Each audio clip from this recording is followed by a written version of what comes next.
sahabat semuanya yang menonton video ini. Sebelumnya, perkenalkan, nama saya adalah Rona Uli Magdalena dengan NIM B1B1222089, Prodi Ilmu Pemerintahan, Fakultas Hukum.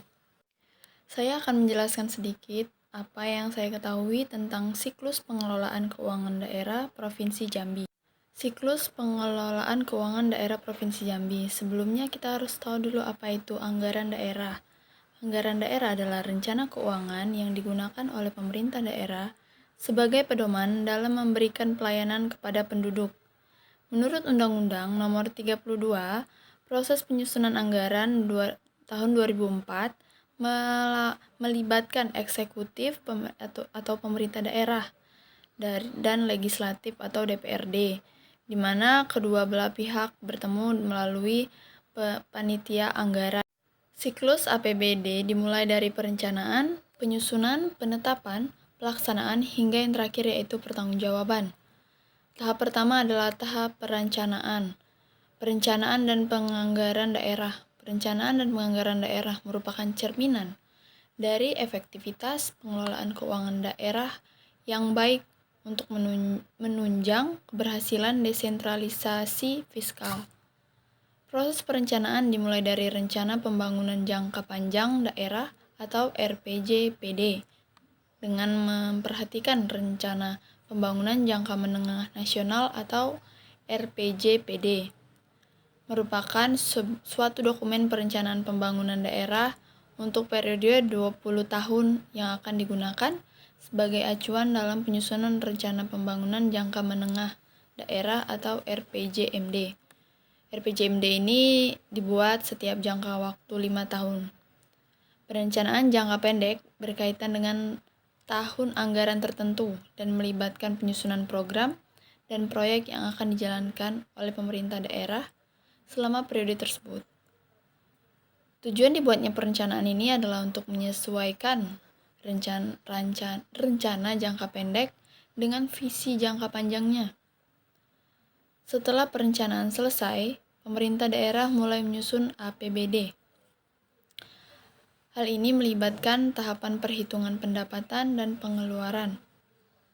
Pendapatan berasal dari berbagai sumber, termasuk pajak, retribusi, dana transfer dari pemerintah pusat, dan dari sumber pendapatan lainnya, sumber pendapatan asli daerah.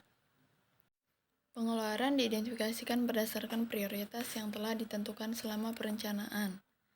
Ini mencakup alokasi anggaran untuk berbagai program seperti layanan publik, infrastruktur, pendidikan, kesehatan, dan gaji pegawai. Proses ini menciptakan rancangan APBD yang mencerminkan rencana perencanaan menjadi anggaran yang konkret. Rancangan APBD kemudian diserahkan kepada Dewan Perwakilan Rakyat Daerah atau DPRD atau lembaga legislatif setempat. DPRD melakukan penelaahan dan diskusi terhadap rancangan APBD. Jika perlu, DPRD dapat mengajukan perubahan atau tambahan pada anggaran tersebut.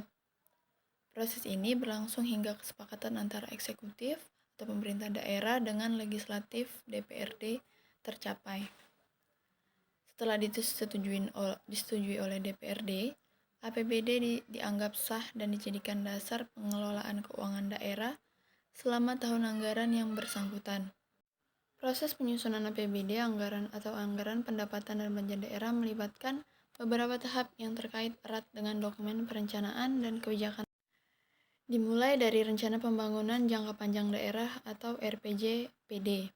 RPJPD sebagai acuan penyusunan rencana pembangunan jangka menengah daerah atau RPJMD.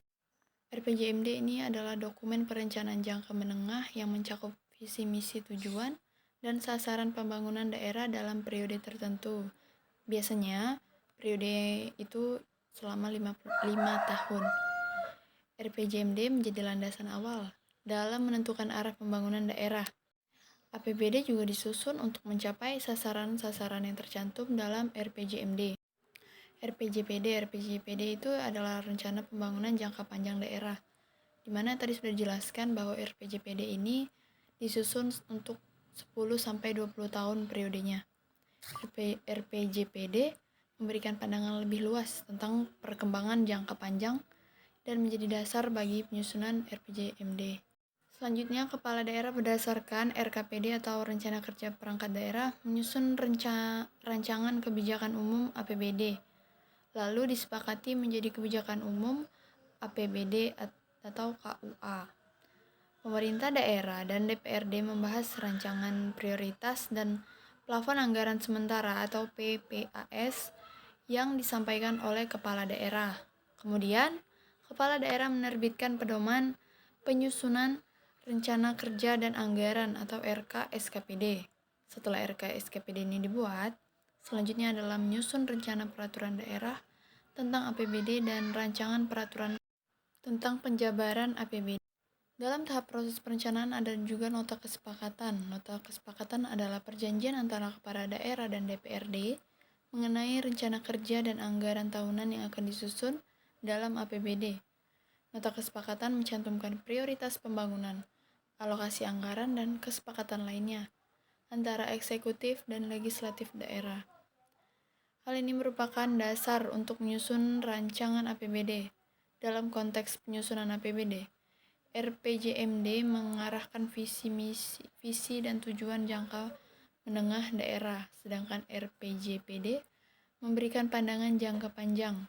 Nota kesepakatan mencerminkan antara kesepakatan bersama pemerintah daerah dan DPRD mengenai anggaran tahunan yang akan digunakan untuk mencapai tujuan tersebut.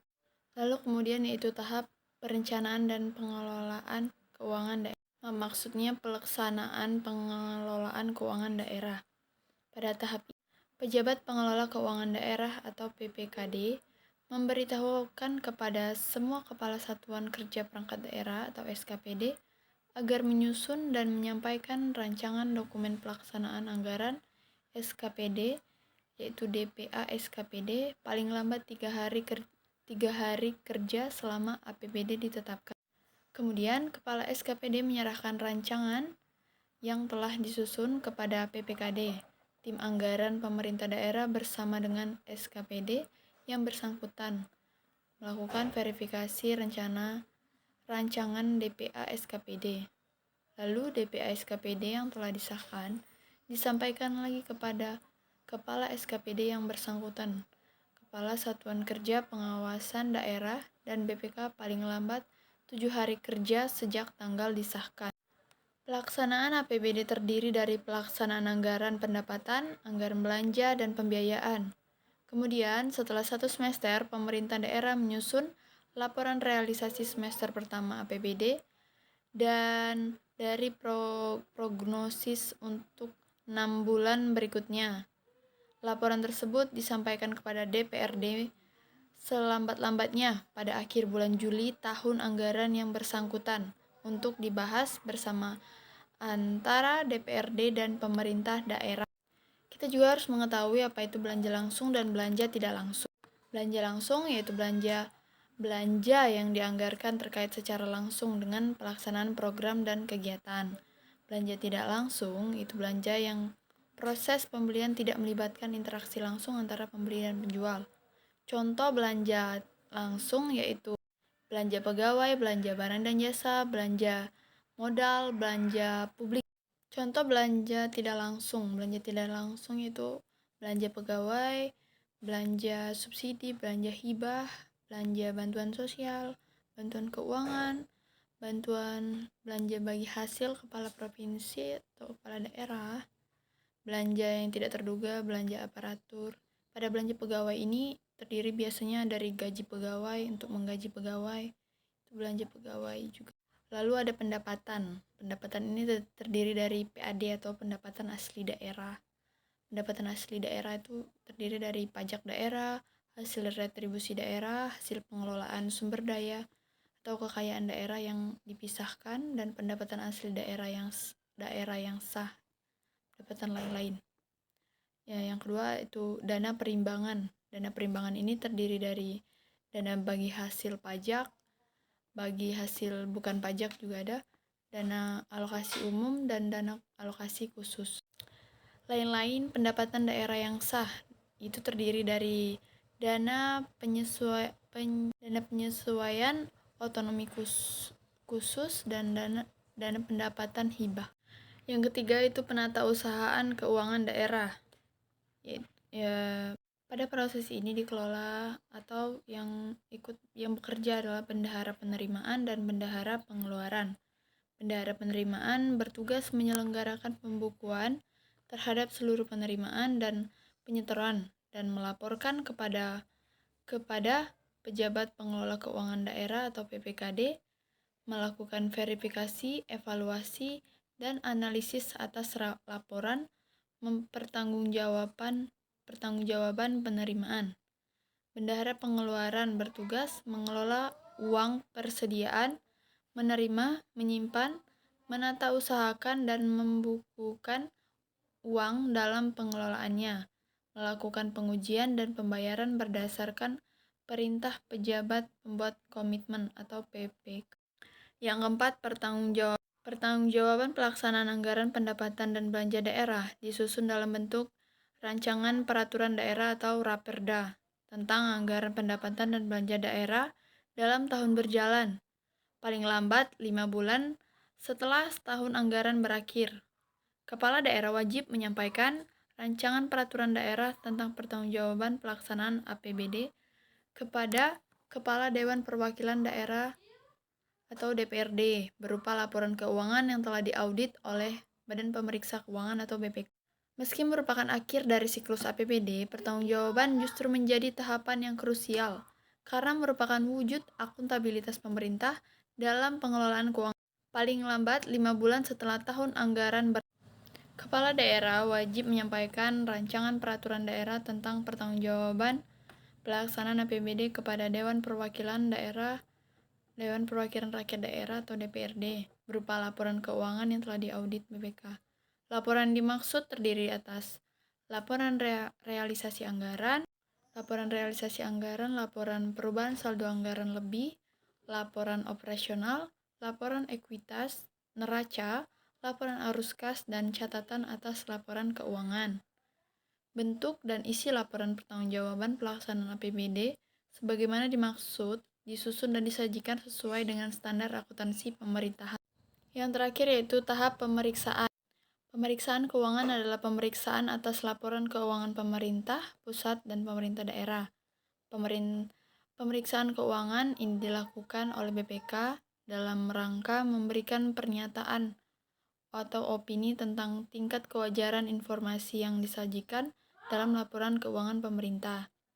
Pemeriksaan atas laporan keuangan dilakukan setelah laporan keuangan disusun oleh objek pemeriksa, yaitu kementerian atau lembaga pemerintah pusat, dan diserahkan kepada BPK paling lambat 3 bulan setelah tahun anggaran yang tahun anggaran dimaksudkan Tujuan